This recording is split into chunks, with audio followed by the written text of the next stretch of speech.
বলছি একটা ঘটনা ঘটেছে মালদা মুঠাবাড়িতে, আপনি নিশ্চয়ই শুনেছেন। সেখানে বেশ কয়েকজন অ্যারেস্ট হয়েছে, এনআইএ তদন্তের অর্ডার হয়েছে।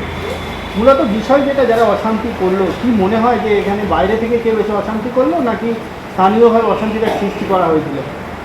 দেখেন, এসআইআর ব্যাপারে যাদের নাম বাদ গেছে এবং ডিলেটের মধ্যে আছে, তাদের বাঁচা মরার ব্যাপার, তাদের না আছে ঘুম, না আছে খাওয়া।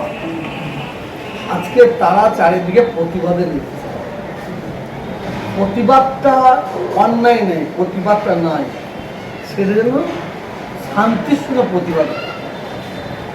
পশ্চিমবাংলার মুখ্যমন্ত্রী তিনি তো নিজে এসআইআর এর বিরুদ্ধে। যদি পশ্চিমবাংলার মুখ্যমন্ত্রী তিনি যখন এসআইআর এর বিরুদ্ধে আছেন, সেই টানার ক্ষমতা নিয়ে, টানার বল নিয়ে আজকে মানুষ পথে নিয়েছে। আজকে মুঠাবাড়িতে যারা অ্যারেস্ট হয়েছে, আমি যতটা দেখছি রং থেকে অ্যারেস্ট করা হচ্ছে,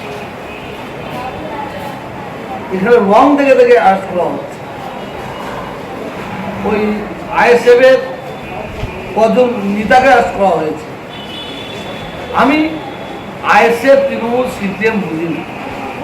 যারা অন্যায় করবে তারা শাস্তি পাবে, কিন্তু এসআইআর প্রতিবাদটা কতটা অন্যায়, কতটা নাই, সেটা বাংলার মানুষকে জিজ্ঞাসা করলে তার উত্তর।